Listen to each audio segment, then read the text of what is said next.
Salut tout le monde, j'espère que vous allez bien. Moi, ça va tranquillement. Me voilà de retour avec un petit débrief sur l'AS Monaco, plus précisément sur le match d'hier qui opposait l'AS Monaco à l'AS Saint-Etienne. Un petit classique du championnat français.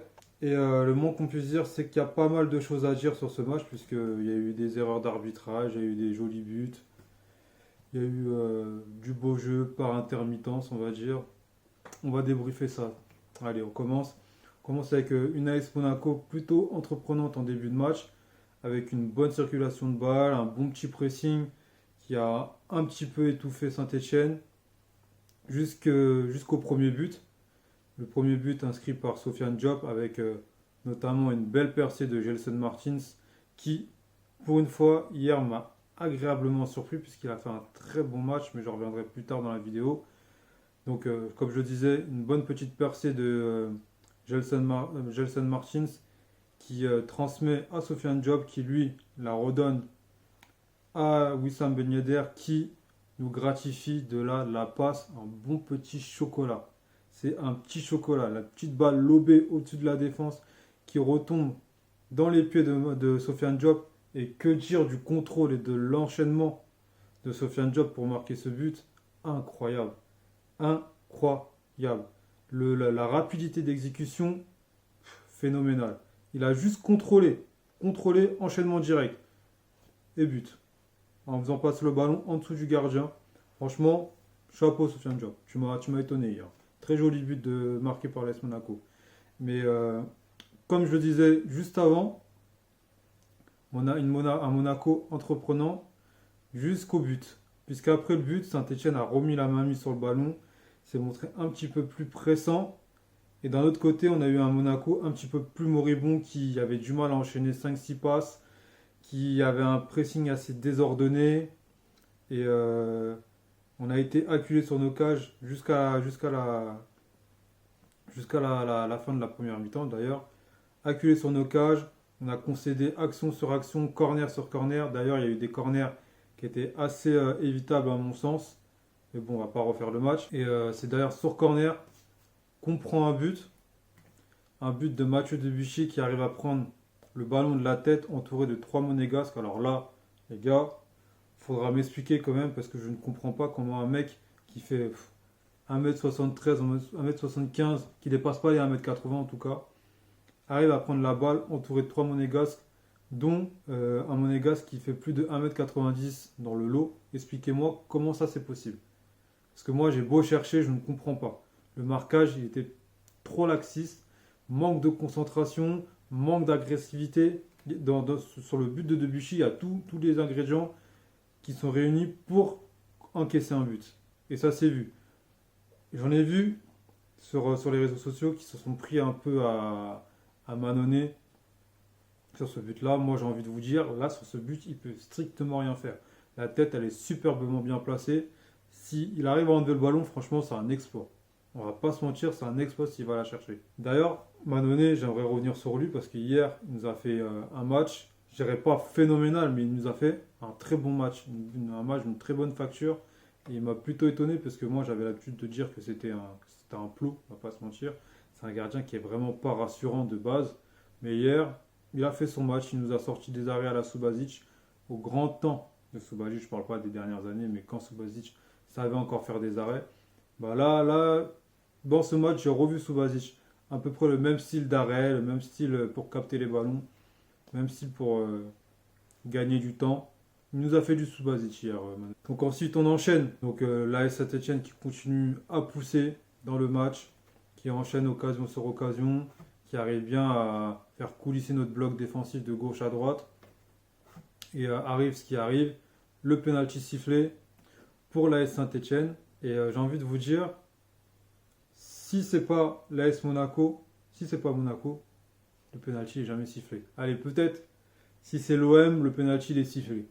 Parce que j'ai remarqué qu'eux aussi, ils ont des problèmes avec l'arbitrage. Mais si c'est une autre équipe de Ligue 1, le penalty n'est jamais sifflé. Comment on peut siffler ce genre de penalty? Expliquez-moi. Moi, je comprends pas. On voit clairement dans les images que Driss Bouanga, il est en train de tirer le maillot de Maripane, il l'agrippe, tout ça. Maripane, il fait juste un geste avec son bras. Bouanga se laisse littéralement tomber. L'arbitre, donne le penalty. Il donne le penalty. Moi, j'aimerais savoir ce que l'arbitre a réellement vu.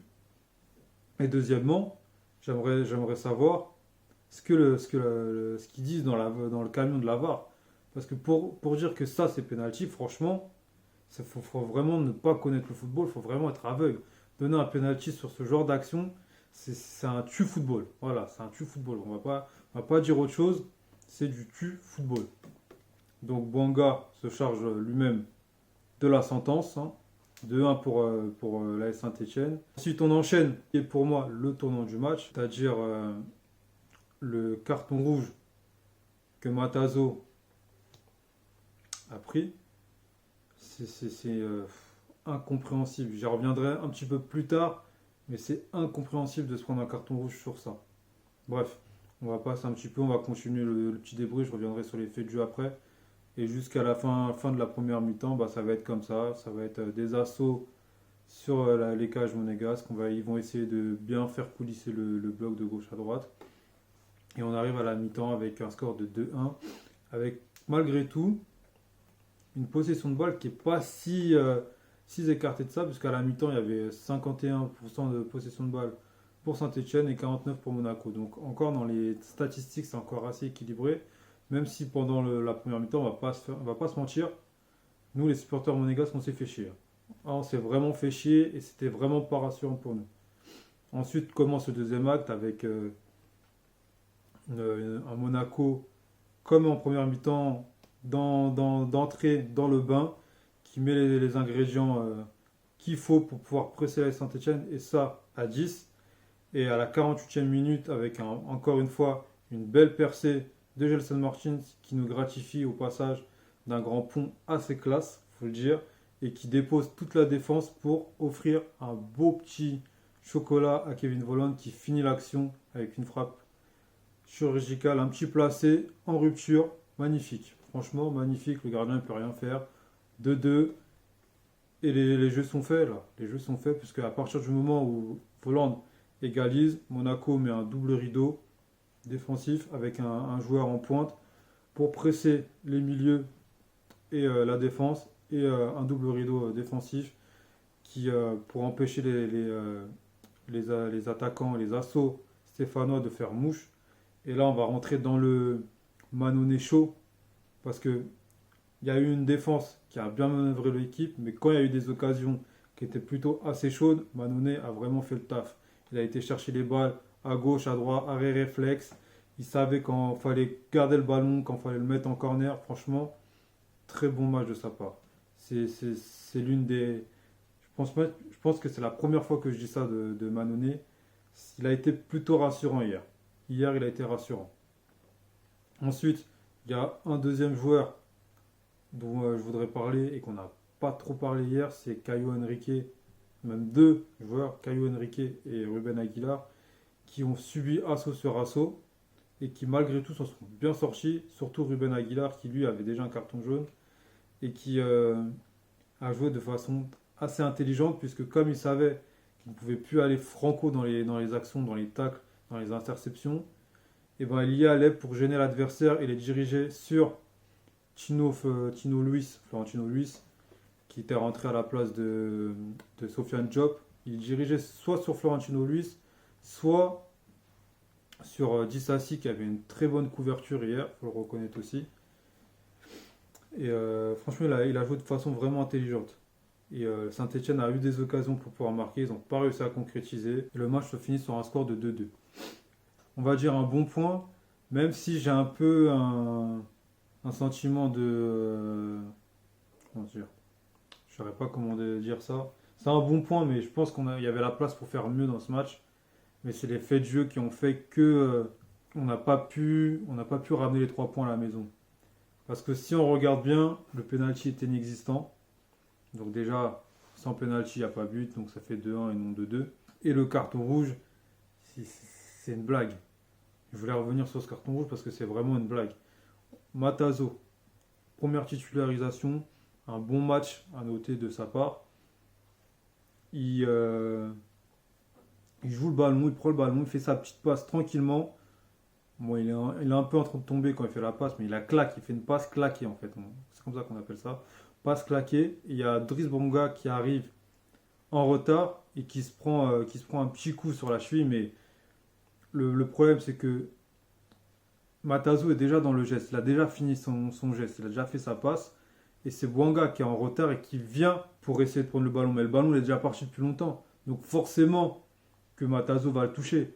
Si on commence à mettre des cartons rouges pour ce genre de choses, ce genre d'action, le football, il va mourir.